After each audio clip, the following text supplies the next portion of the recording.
Boa tarde, pessoal. Então, a gente estava onde, né, no nosso livro? Podem pegar ele lá. A gente ainda está falando sobre o ser social, tá? Nas aulas anteriores, a gente fez uma correção de exercício, tá bom? Sobre os exercícios, né, para fazer até atividade avaliativa.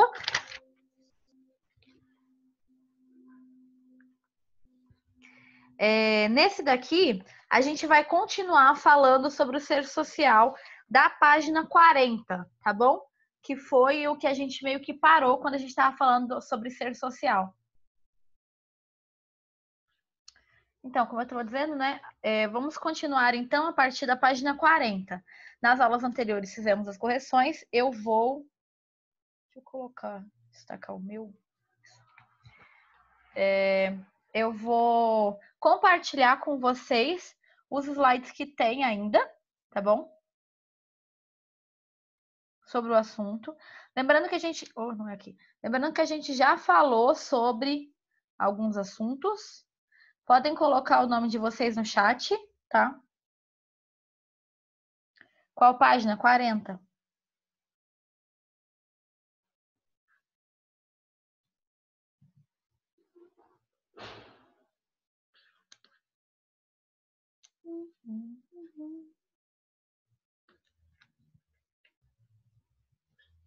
E a gente falou que nós somos seres sociais.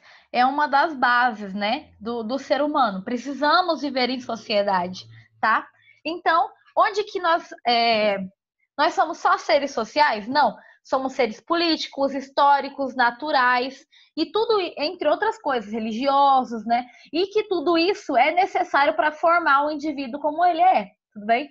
Até estava falando e gostaria até de propor para vocês também uma tarefa extra de filosofia, em que vocês podem mandar uma mensagem ou fazer uma ligação ou escrever uma carta, não sei, né? Não sei como é que vocês estão se comunicando com os amigos de vocês da sala, mas se possível, manda alguma informação ou pergunta pela pessoa que vocês não têm tido contato.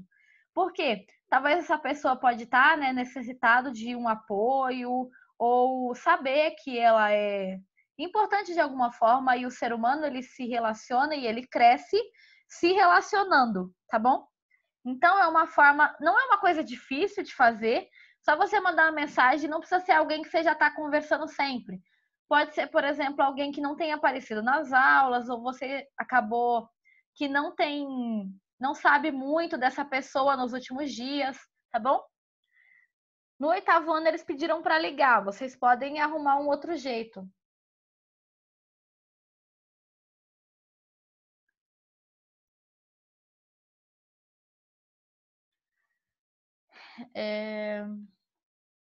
Ok. Os plantões acabaram na segunda-feira. Desde então a gente tem tido aula normalmente. Aí segunda-feira ainda foi plantão, que acho que era história, né? Segunda-feira de vocês.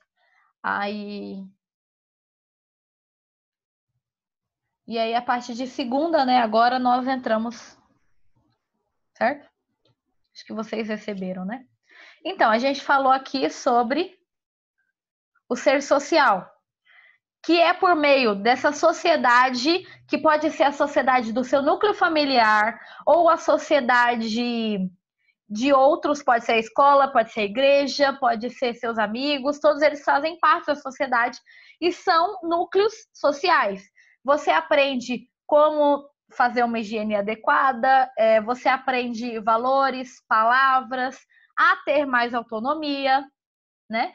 Então, por meio dessas relações é que nós aprendemos o dia a dia. A gente falou sobre tudo isso, eu estou recapitulando apenas porque já faz um tempinho, tá bom?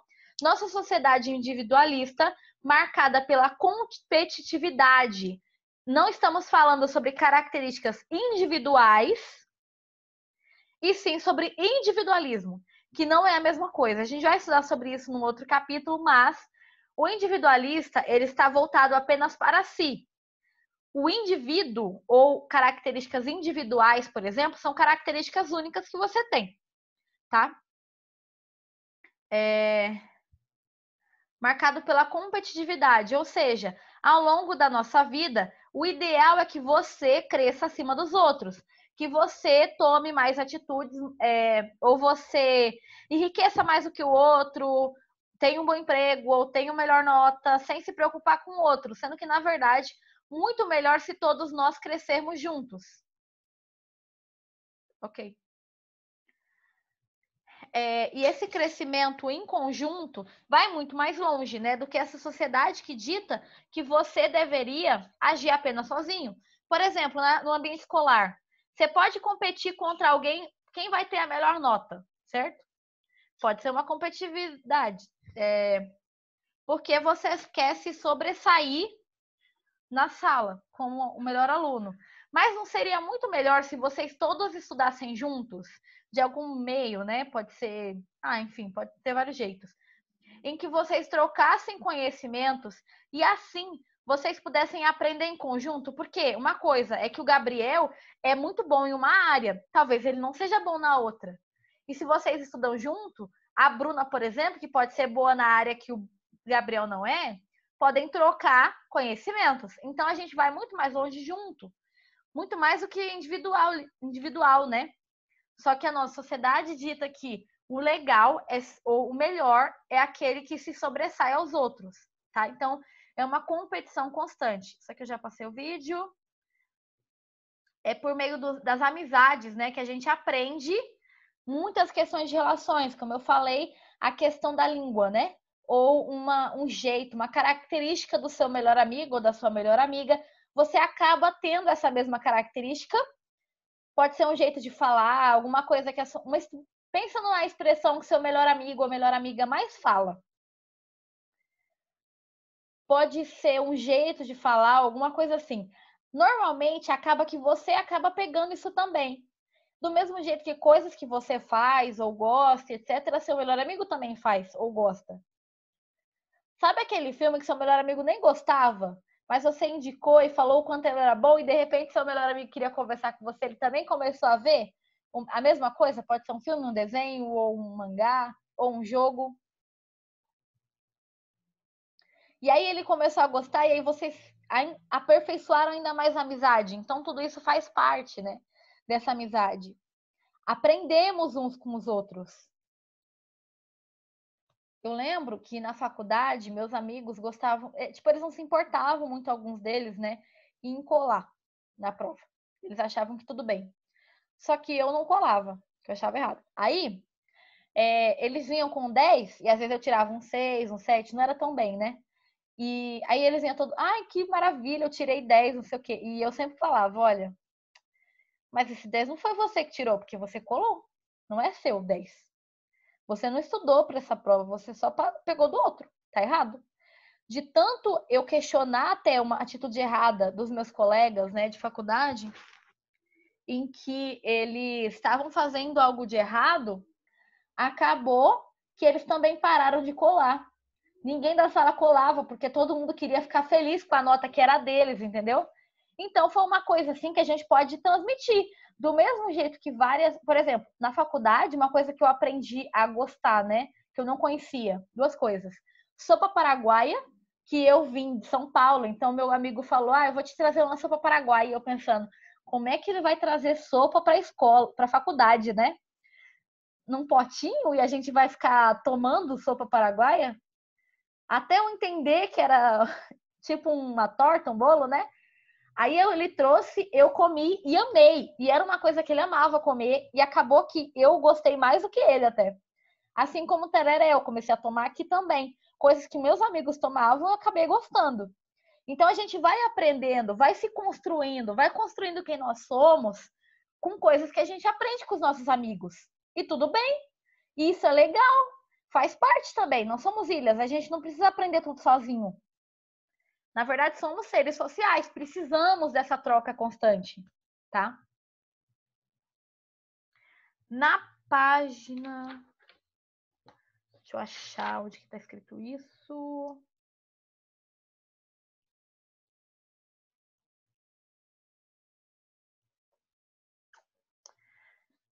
Tá na página 41. Aqui no meio do parágrafo, tá? Tá escrito essas informações que tá aí no slide. Quem quer ler pra gente no livro, página 41? Levanta a mão que eu abro o áudio. Lembrando que é bom vocês estarem lendo, porque fortalece, né, a leitura de vocês, fortalece a interpretação. Desde o início, sim, o parágrafo todo, mas é a partir dessa até seres, tá? Então, seria essa parte aqui. Quer ler, João? Não é isso aqui só que tá no slide. Porque eu peguei só a parte que eu quero que vocês grifem. Pode ler.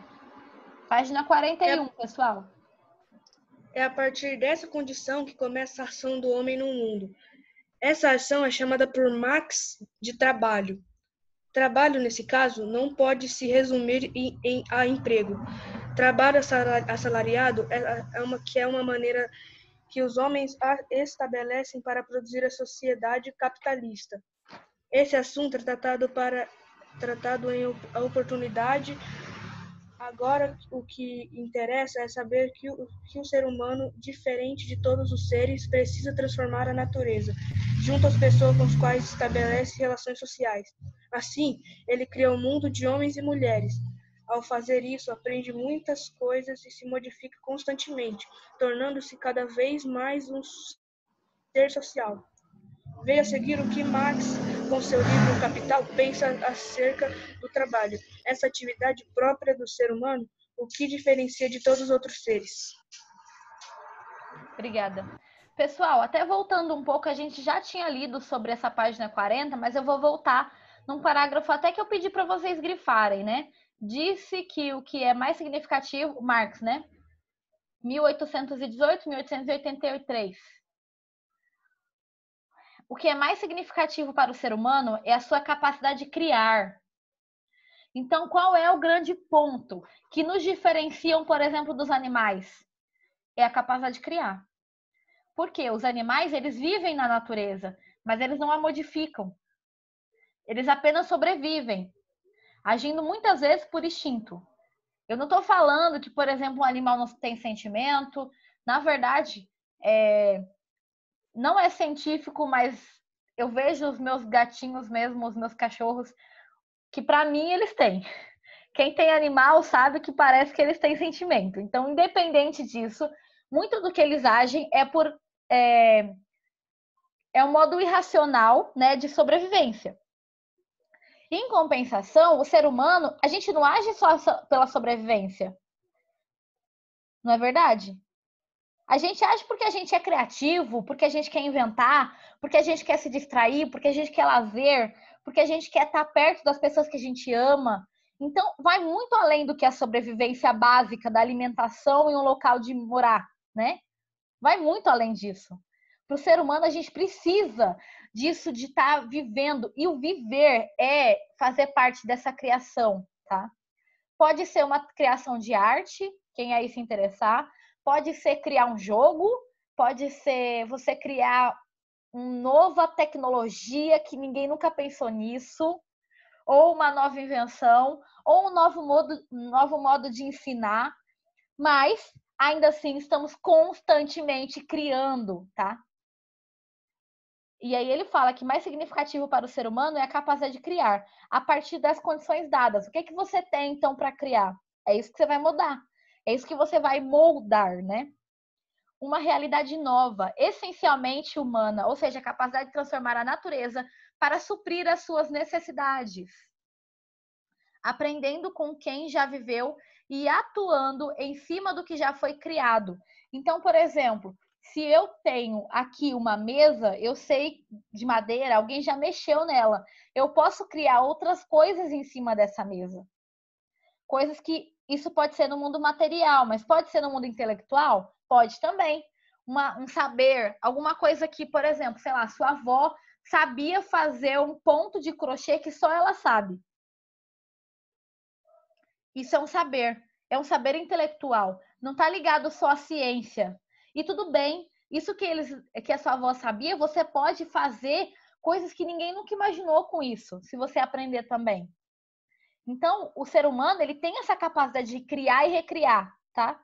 por meio não só da natureza, mas sobre tudo que está dado aqui para vocês. Tudo que vocês têm a possibilidade. Pode ser do mundo intelectual, como eu falei, por exemplo, a ciência, ela avançou até aqui, até onde a gente pode ensinar para vocês. Mas vocês já são uma próxima geração, que se forem cientistas, independente se é cientista humano, biológico ou de exatas e tecnologia, ainda assim vocês podem recriar e modificar o pensamento da humanidade. De que tipo de ciências, por exemplo, as ciências tecnológicas é mais fácil, né, de perceber, ou biológicas, como uma ciência, porque você vê, por exemplo, o que faz algo ser científico, né? É algo que você consegue analisar por meio dos fatos, tem um método para isso. Então, por exemplo, se eu coloco numa ciência, né, biológica, se eu coloco uma planta no sol e ela não é uma planta de sol, sem regar, então provavelmente a planta vai morrer. Então, isso eu estou colocando numa sequência, tem um método. Se eu colocar mais água ou menos água, vai interferir na planta, certo? Isso é um método da ciência biológica. Agora, na ciência humana, que é a minha área, por exemplo, como que eu posso analisar isso? Isso pode ser por meio das relações sociais, tá? Pode ser eu estudando uma comunidade, uma favela. Pode ser eu estudando o meio da nossa escola, como a gente se relaciona perante uma situação. Digamos que hoje eu viro e falo, agora a prova. Abram o caderno e eu vou passar algumas questões. Como vocês se relacionam com isso? Eu posso estar estudando isso, entende? As relações que vocês têm conforme as situações. Isso muda de acordo com situações diferentes? Muda. Se você estiver na casa, por exemplo, sei lá, estou na casa do meu avô e não trouxe nada. Ia ser desesperador ter uma prova agora, certo? Sem nada para consultar. Em compensação, se eu vir e falo, gente, na semana que vem vai ter uma prova. Então eu quero que vocês peguem o material e estejam preparados. Não vai ser outra situação? Você não vai se sentir de outro jeito? Tudo em relação às ciências sociais e humanas, certo? Existem outros meios de entender? Sim, mas é que eu estou pegando coisas que tenham relação com o cotidiano de vocês, tá bom? E a gente vai recriando por meio disso. E como o João leu agora, né? O ser humano precisa transformar a natureza junto às pessoas com as quais estabelece relações sociais. Então, por exemplo, se você quer um desenho, eu quero desenhar. Só que eu não tenho nada para desenhar. Eu sozinho, ou você sozinho, vai ter que cortar a madeira, extrair a celulose, produzir o papel, depois produzir o lápis, conseguir a resina para colorir o lápis dentro do lápis, e aí depois você vai pintar. Imagina o trabalho. Não é muito melhor viver em sociedade em que cada um tem um papel, uma parte dessa sociedade que vai fazer? Tem alguém que fez o papel, outra pessoa que distribuiu o papel, outra pessoa que cortou a árvore, outra pessoa que levou o papel até a sua casa, outra pessoa que te deu o papel, ou pode ser você mesmo. Aí outra pessoa que fez o processo todo que precisa para um lápis estar até a sua casa. E aí sim você pode fazer o seu desenho. Vivemos em sociedade e vamos transformando. E agora não é mais só uma árvore e uma pedaço de madeira, mas você fez um desenho, por exemplo. Ou escreveu um livro, por exemplo. Assim, ele cria o mundo dos seres homens, do mundo dos homens e das mulheres, e ao fazer isso, aprende muitas coisas e se modifica constantemente. Por quê? Toda vez que você aprende uma coisa nova, de preferência racionalmente, tá? Então você tem que ter um pensamento racional sobre o assunto, você tem que parar e pensar: o que será que eu aprendi com isso? Por exemplo, isso que a gente falou agora, né, do lápis, para você fazer um desenho. Você já pensou o tanto de gente que está envolvida nisso até chegar em você? Você já tinha pensado sobre isso? Vocês não estão me respondendo. Nunca tinha pensado? Tá bom. Obrigada por me responder. Deixa eu ver o chat. Ok, obrigada.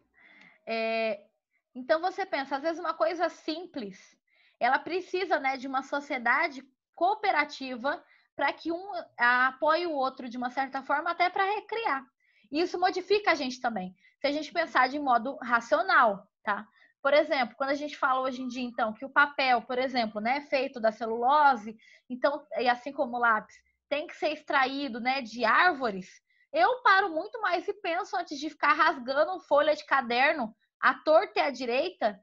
Tudo que eu erro, eu rasgo uma folha de caderno. Imagina o tanto de árvore que não vai precisar só para esse monte de folha de caderno que eu fico arrancando. Então, quando a gente pensa racionalmente, isso modifica a gente também. Então, precisa ser um pensamento racional sobre as coisas. Torna-se cada vez mais um ser social. Lembrando que a gente depende das pessoas, né? É muito mais difícil se a gente fizer tudo sozinho.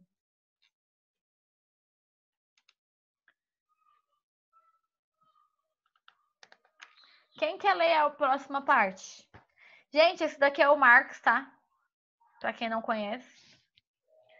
Karl Marx, filósofo do século XIX. Quem quer ler, levanta a mão aí. Ou fala eu, que eu abro o áudio.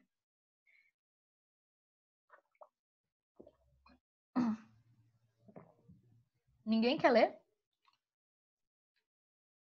Nossa, minha água tá amarga.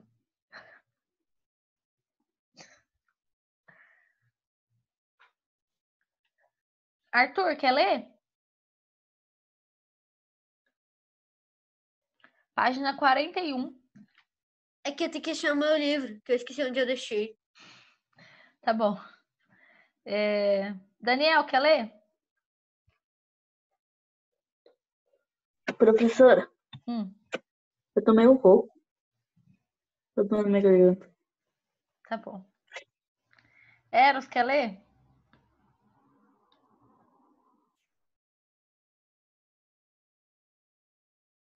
Bruna, quer ler? Bruna.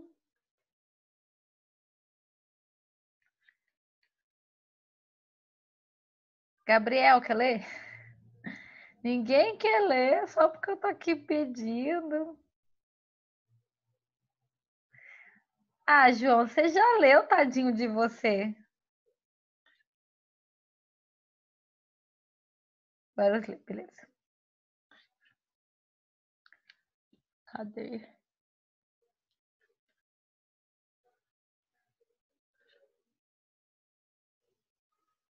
Qual página? Página 41.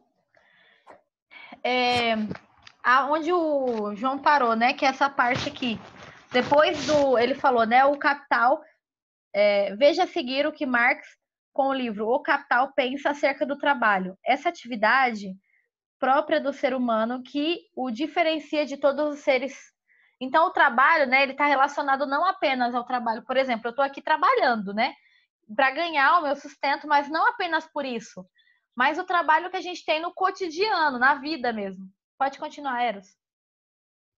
Trabalho é, em primeiro lugar, um processo de que participam igualmente o homem e a natureza, e no qual o homem imponentemente inicia, regula e controla as relações materiais entre si próprio e a natureza. Ele se opõe e na natureza...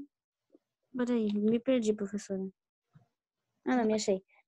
Na natureza, com uma das suas próprias forças, pondo em movimento braços e pernas, as forças naturais do seu corpo, a fim de apropriar-se das produções da natureza de forma ajustada às suas próprias necessidades, pois, atuando assim sobre com aquelas formas primitivas de trabalho que nos recordam apenas o mero animal, pressupomos o trabalho em uma forma que o característico, inclusivamente o humano, com uma aranha, leva ao cabo operações que lembram as de um tecelão, e uma abelha deixa envergonhadas muitos arquitetos na construção de suas colmeias, mas os distingue o pior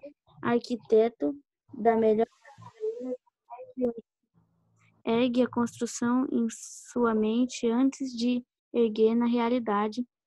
Na extremidade de todo o processo de trabalho, chegamos a um resultado que já existe antes da imaginação do trabalhador ao começá-lo.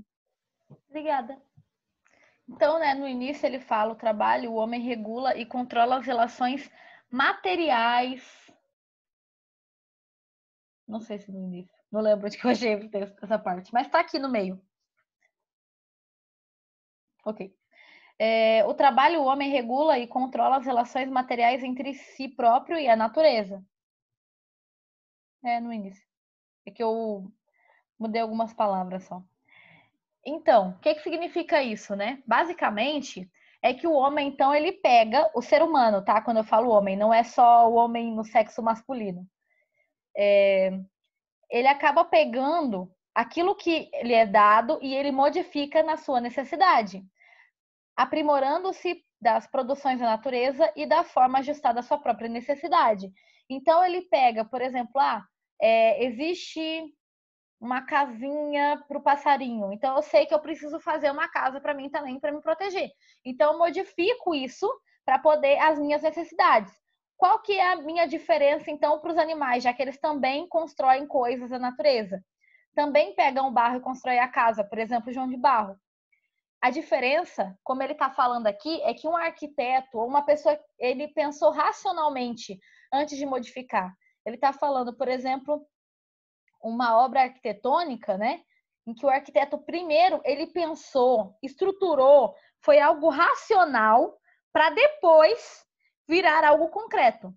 O animal, ele age por instinto, ele sabe que ele precisa pegar esses itens para poder fazer a casa dele. Então ele só faz, aí veio ver, pronto. O ser humano não. A gente tem isso, né, de pensar antes e depois colocar em prática, tá? Agindo de modo racionalmente. Tá bom. Tudo bem? Alguém ficou com alguma dúvida sobre isso? Não? Se alguém ficou, pode falar eu no chat. Ninguém tá vendo, só eu vou ver. Ou então bate palminha no...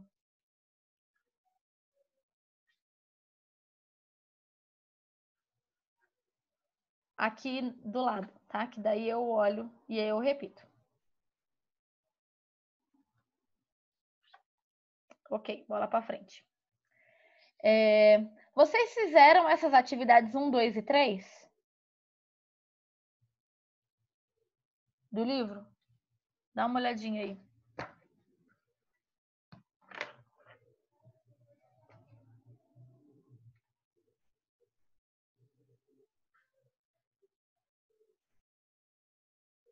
Só a 1?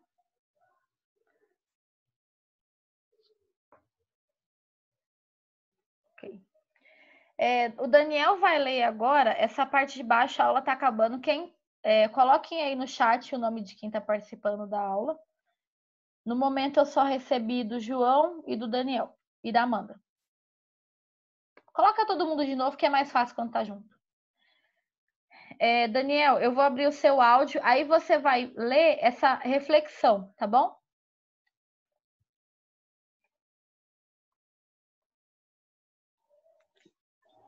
O que é um homem? Essa é a primeira e principal pergunta da filosofia.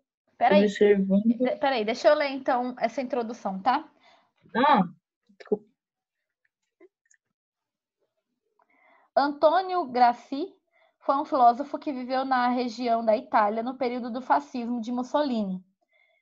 O regime fascista ele é bem parecido com o nazista. Quem se interessa sobre isso, eles não são o mesmo, mas são bem parecidos. Depois a gente vai estudar isso no 9º ano. Embora tenha ficado muitos anos preso, ele deixou um importante legado inspirado nas ideias de Marx. Então ele leu Marx e ele escreveu as próprias ideias dele. Esse daí é o Antônio, tá? Eu coloquei uma imagem para vocês conhecerem o rostinho dele. O texto a seguir é da autoria de Gramsci e ajudará na reflexão sobre a essência do ser humano. Pode ler. O que é o homem? Essa é a primeira e a principal pergunta da filosofia. Observando ainda melhor a própria pergunta, o que é o homem? Uma pergunta abstrata objetiva. Ela nasce do fato de termos refletido sobre nós mesmos e sobre outros. E de queremos saber em relação com o que vivemos e refletimos. Aquilo que somos. Como é que eu me perdi, Pro? Tudo bem. Aquilo que somos. Aquilo que podemos. Aquilo que podemos vir a ser, se realmente, se realmente é dentro de que limites somos criados de nós mesmos, da nossa vida e do nosso destino. Se nós queremos saber isto hoje, nas condições de hoje, da vida de hoje, e não de uma vida qualquer e de um homem qualquer. Então ele está começando a questionar aqui o que é o homem, né? Essa pergunta é uma das, realmente é a primeira na filosofia, quando eles começam a pensar sobre a ideia de filosofia, antes, né, de entender o que era filosofia, surgiu com os pensamentos do que, quem eu sou, para onde eu vou, de onde eu vim, né? O que é o ser humano? E ela é uma pergunta tanto objetiva, né, em que eu quero saber a resposta, quanto é abstrata, porque talvez eu não tenha uma resposta certa, certo? Entre nós, seres humanos, nós somos absurdamente diferentes uns dos outros. Podemos ter características parecidas em alguns pontos, mas não em tudo, né? Mesmo gêmeos idênticos, fisicamente, não são a mesma pessoa. Têm pensamentos diferentes, gostos diferentes, tá? Então, isso influencia também sobre, até para poder responder o que é o homem, ou já que nós somos, né, seres tão abstratos e complexos que não temos uma resposta única. Ela nasce de termos refletivos sobre nós mesmos e sobre os outros, e queremos saber em relação ao que vimos e refletimos. Então, nós começamos a pensar sobre tudo isso quando a gente para e pensa, tá? O Arthur gosta de, sei lá, de chiclete. É um exemplo. O Arthur gosta de chiclete. Eu não gosto de chiclete. Eu nunca comi chiclete. É um exemplo, tá? E o Arthur gosta. E aí ele quer me dar um chiclete porque ele ama chiclete. E eu nunca comi. Eu fico tipo, não sei se eu quero não. Porque é uma coisa diferente. E quando a gente fala sobre isso, é lembrar que às vezes eu posso comer e não gostar. E o Arthur pode gostar. Não gosto, tudo bem, é só um exemplo. Eu gosto, mas não uso muito. Nossa, nem sei qual a última vez que eu não fiz chiclete. E aí, no caso do chiclete, por exemplo, você pode gostar e eu não. Eu posso provar e, nossa, detestar. E para você é a melhor coisa do mundo. É um exemplo, gente. Aí, no caso, por que eu tô falando isso? Porque aí eu começo a pensar, tem coisa que o Arthur gosta? Pensa isso, então, com seu melhor amigo, tá? Ou melhor amiga. Que eu não gosto. Tem problema a gente gostar de coisas diferentes? Não. Mas aí me ajuda a entender quando eu raciocino sobre isso, de novo, tem que existir um pensamento racional. Quando eu começo a pensar sobre isso, eu vou entender que somos diferentes. E aí eu entendo da pessoa e de mim. Porque eu comecei a observar que, por exemplo, isso eu não gosto. Eu podia não saber antes, mas agora eu sei. Entende? Porque agora eu conheço o gosto de uma pessoa, então eu vejo ela e aí eu me vejo melhor, eu me entendo melhor. Aquilo que podemos vir a ser se realmente e dentro de que limite somos criados de nós mesmos. Então, quais são os meus limites? Até onde eu gosto ou não gosto de determinadas coisas? Até onde eu sei ou não sei sobre determinados assuntos, tá? Gente, isso é uma infinidade. Ainda está muito abstrato, mas a gente vai nivelando essas informações ao longo do ano, tudo bem? Eu sei que às vezes é um pouco confuso. Eu não vou ficar perguntando para vocês o que é o homem. Isso aqui é um pensamento filosófico. Vocês podem ler e reler e começar a interpretar de jeitos diferentes essa mesma informação, tá? E nós queremos saber. E nós queremos saber isso hoje, nas condições de hoje, da vida de hoje, e não de uma vida qualquer e de um homem qualquer. Então, eu quero entender sobre as coisas que estão aqui hoje, entendeu? Relacionadas à nossa vida hoje, relacionados a quem eu me construí hoje. Eu posso querer estudar como aconteceu esse processo de construção? Posso. Por exemplo, a história, a gente vai estudar isso nos próximos capítulos, ela fala sobre um ser histórico, em que tudo que foi construído até hoje mudou o nosso pensamento para como ele é hoje. Ele desenvolveu o nosso pensamento para chegar como é hoje. Mas o que eu vivo é o hoje, tá? Gente, acabou a nossa aula. Alguém ficou com alguma dúvida? Deixa eu ver se faltou alguma coisa. Leiam de novo. Leiam 6 vezes esse parágrafo aqui, tá? E tenta escrever com as suas palavras o que o Antônio Gramsci escreveu. Tudo bem?